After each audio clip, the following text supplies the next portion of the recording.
Good morning, Washington. How you doing, everybody? It's the 19th of December, 2011. 2 years ago on this date, the Washington area got almost 2 feet of snow. I remember that. About a week before Christmas, back in 2009. Remember we got all that heavy, wet snow.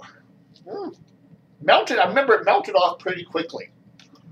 By Christmas, actually, and a lot of it had melted off, but I do remember that.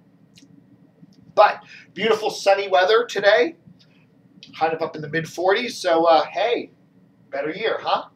Well, I'm sorry, just finishing up my lunch here. I'm constantly confounded by this newspaper. You know, it is a great newspaper. And, you know, you mentioned Washington Post, anybody around the world. And, you know, Watergate and Janet Cook, all these fine people that have worked there over the years. Look at this. Okay, this is pages 14 and 15 in the A section today. And on page 15, you see this nice write-up there. Do you see it there? The value-added column there, Thomas Heath. Total Wine wins with discount pricing and wide selection. So basically, it's a nice write-up on the Total Wine. You see those stores over, I don't know where they're, in Virginia mainly, I think. But you see those big wine store, big superstores, you know, they sell wine and stuff. And a really nice kind of fluffy write-up about how Total Wine grew over the years and how its management made all these wonderful decisions. Then you look right across the way, and look, there's a huge ad for Total Wine. It's almost a whole full-page ad, literally right across from the article. Now, I know, you know, I don't think Thomas Heath got a, you know, an extra paycheck there from Total Wine for writing this. I'm sure he's a good writer and all that. But it just looks bad. When you write a profile of a company that's relatively, you know, positive, right across from a giant ad they got.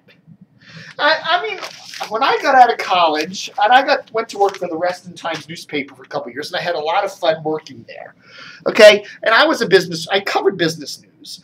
And one of the cardinal rules, even at that little rag, was if we write up a business article about a company, we don't put an ad from that company, you know, anywhere near that article. It's just because it looks bad. You know, it's kind of one of the rules of even little newspapers know that.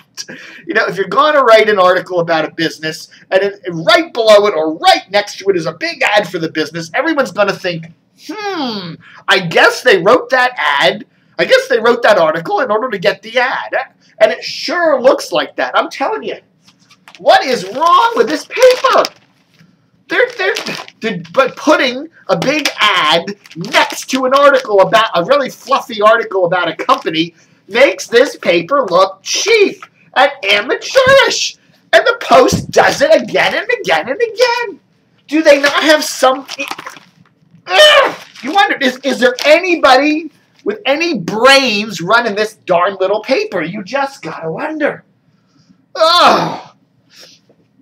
And then you look at the Examiner, you know, I mean, that thing, this is a goofed up paper. The Washington Examiner is just a piece of crap. I mean, every day is a fluff piece about how wonderful Virginia Republican Governor Bob McDonnell is. I mean, come on. And every article in it is how awful Obama is. The paper is crap. I'm not saying everything in the Examiner is crap, but man, it's... Do they really think people with brains read that paper? Because if they do, they're laughing. Okay, calm down, Dave. Calm down. Anyhow, the big news today, we're hearing lots of rumblings from Jennifer Street. You know Jennifer Street there? It's up in far northwest DC, up by Mazza Gallery and all that. Well, what's on Jennifer Street?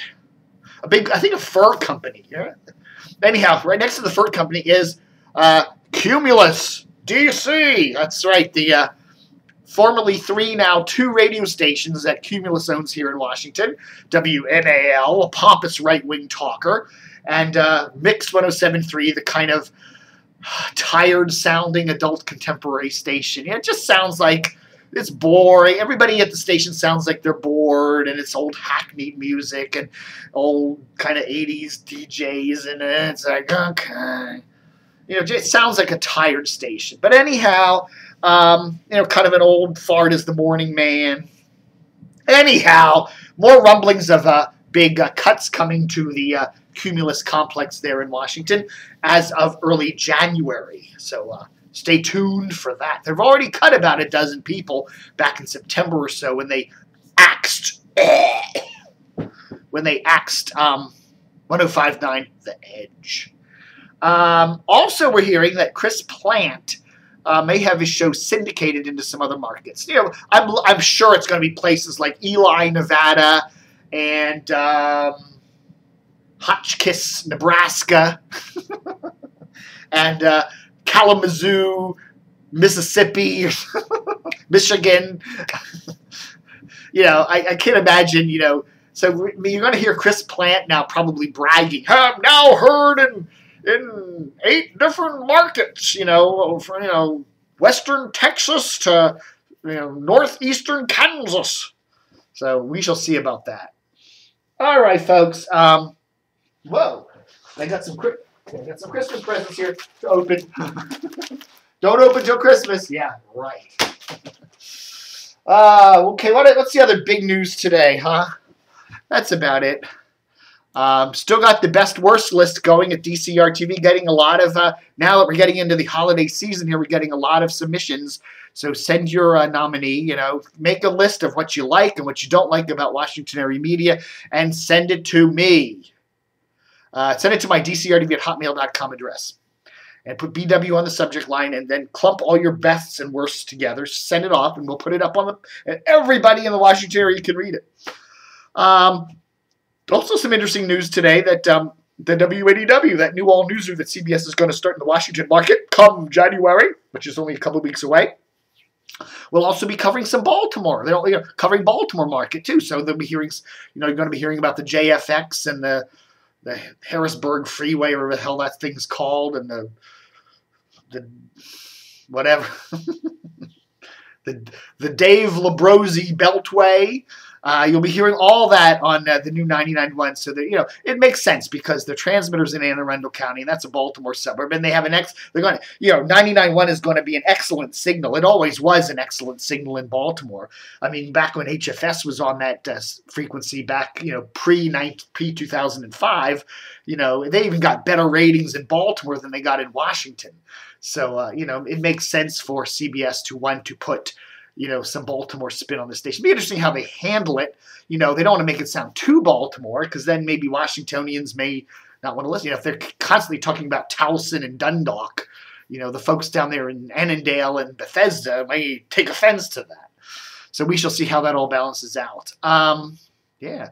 Also, the Washington Post, the wonderful Washington Post, is out with its annual Post 200.